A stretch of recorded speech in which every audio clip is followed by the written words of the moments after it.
Guillaume, on parle de stratégie électorale, Parlement, c'est ça? Oui, tout à fait, sachant que si on avait des départements de 26 milliards de kilomètres carrés, on aurait eu des départements d'élections départementales assez intéressantes récemment. Je soutiens cette proposition, ça simplifierait en tout cas mon travail. Moi, je vais effectivement vous parler un peu de stratégie électorale, mais dans le sens où voter, c'est un peu le premier degré de la participation citoyenne ou de la participation politique. Après, on peut faire plein d'autres choses. On peut donner des idées, on peut interpeller un élu, on peut donner son avis sur des politiques publiques. Le problème de tout ça, et si on prend le vote par exemple, c'est qu'il y a un énorme biais. Vous savez qu'il y a énormément de gens en France qui ne sont pas inscrits sur les listes électorales. Donc ces gens-là, déjà, on les élimine complètement de la possibilité de participer au premier degré d'implication citoyenne. Il y a l'équivalent de Paris, Lyon, Marseille, en termes de population, qui ne sont pas inscrits sur les listes électorales. Donc, beaucoup de gens s'excluent du vote, et j'ajoute même pas les abstentionnistes. Donc si on va plus loin et qu'on regarde les formes de participation qui demandent encore davantage d'information, davantage d'éducation, et bien on élimine encore plus de gens. Donc il y a un énorme biais dans savoir qui peut participer, qui est en mesure de participer. Donc la question c'est, est-ce que le numérique peut faire quelque chose? Par exemple à travers toutes les propositions qui ont été listées tout à l'heure. Alors, pour que le numérique puisse faire quelque chose, et que ça serve à casser ce biais, ben, il faut que, pour se servir du numérique et participer, déjà il faut avoir accès au numérique. Alors ça va. De plus en plus, on est bien connecté un peu partout en France. Ensuite, il faut savoir utiliser Internet. Bon, ça va.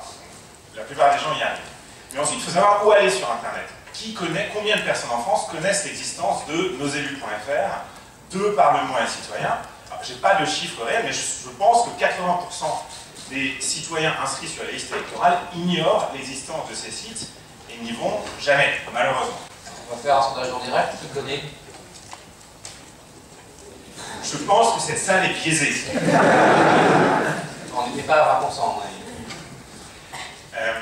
Et en fait, moi, je pense beaucoup à ça par rapport à ma propre histoire. Moi, je suis dans un quartier populaire à Strasbourg, qui s'appelle l'Elzo.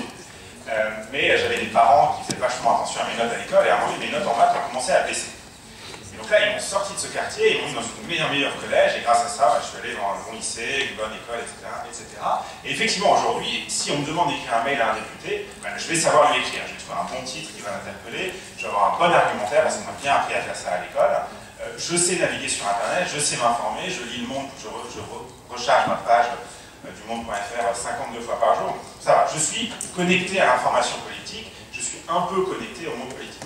Mais quand je repense à mes camarades en 6e et en 5e au collège de l'ESO, je pense qu'il y en a une grande partie d'entre eux qui ne savent pas faire tout ça.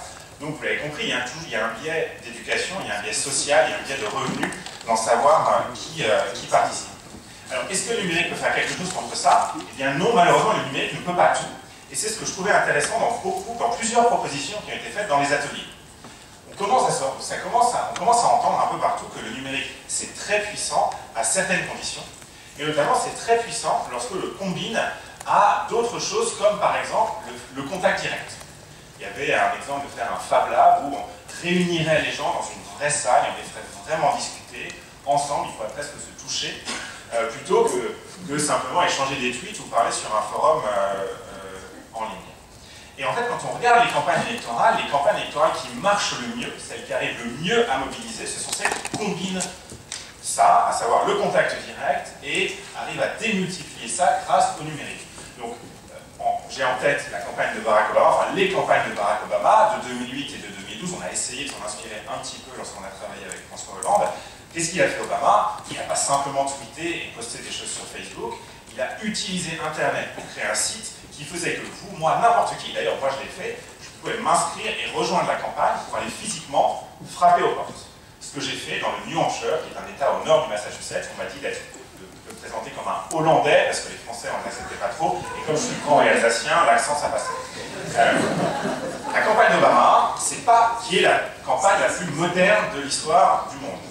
Qu'est-ce qu'elle a fait? Elle a combiné numérique et action de terrain, contact direct. Et c'est grâce à ça qu'elle a été aussi efficace. Donc moi, je crois beaucoup dans la combinaison de ces deux choses, mais il y a des initiatives numériques qui sont intéressantes à regarder. Par exemple, est-ce que vous savez qu'aujourd'hui, on peut s'inscrire sur les listes électorales en ligne? Alors, un petit sondage rapide, qui sait qu'on peut s'inscrire sur les listes électorales en ligne? Cette salle est encore biaisée. Mais on peut le faire. Alors, tant mieux si vous le savez, on peut s'inscrire en ligne sur les listes électorales. électorale. Et c'est génial, c'est un effet très fort. La mise en place de systèmes a permis d'augmenter de 30% le taux d'inscription dans les villes où cela a été fait. Donc ça c'est génial, c'est super que le numérique puisse faire ça. On peut augmenter la participation ici. Il y a une expérience intéressante faite aux États-Unis pour les midterms de 2010 où, grâce à Facebook, on a testé une intervention sur Facebook, on postait des messages sur les walls des gens et on a regardé si ça permettait d'augmenter la participation électorale. Et oui, ça a marché. Ça a été fait sur l'ensemble du territoire américain. Ça a permis d'augmenter le nombre d'électeurs de 340 000. C'est un message non partisan qui visait uniquement à augmenter la participation électorale. Moi, je trouve ça très intéressant, car c'est la première fois qu'on prouve qu'un réseau social peut avoir un effet sur la participation électorale. En France, on ne peut pas encore le faire, mais peut-être qu'un jour, on pourra utiliser ce genre de choses. Et enfin, deux derniers exemples que je trouve intéressants. Une suggestion, ça ne se fait pas encore, mais vous savez comment fonctionne Reddit. Donc, Reddit, c'est un système où on note, les gens posent des questions, et on note les réponses, et les meilleures réponses arrivent tout en haut. On pourrait imaginer un système d'évaluation de propositions de loi ou de politiques publiques qui vont dans ce sens-là. C'est intéressant de voir si ça fonctionne.